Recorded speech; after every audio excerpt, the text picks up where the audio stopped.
Avec son grand écran de 5,9 pouces, le Huawei Mate 9 peut-il être une bonne alternative au Galaxy Note 7? C'est ce que nous avons cherché à savoir en le testant.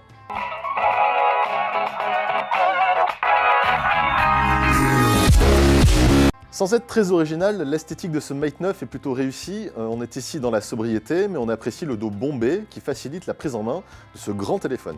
C'est également toujours à l'arrière qu'on trouve le capteur d'empreinte digitale situé sous le double appareil photo. Même sans technologie AMOLED et avec seulement une définition Full HD, l'écran est satisfaisant. Il affiche une très bonne luminosité de 652 candela par mètre carré et un excellent contraste de 1601 contre 1.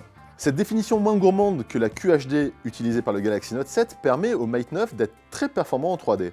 Malgré la puissance brute moins importante de son nouveau processeur Kirin 960 par rapport à celui de Samsung, le smartphone gère très bien les jeux les plus gourmands.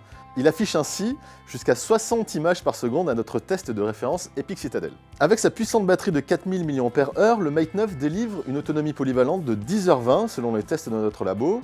Une très bonne performance, mais étant donné la taille de la batterie, on espérait 1 à 2 heures de plus. Enfin, le double capteur photo est toujours conçu en collaboration avec Leica, comme sur le P9.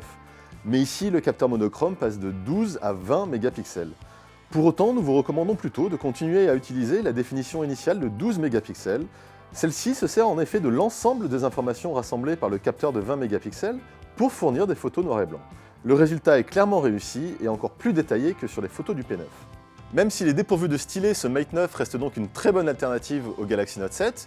Tous ceux qui aiment les smartphones grand écran pourront craquer pour lui sans problème, à condition bien sûr de débourser 700 €.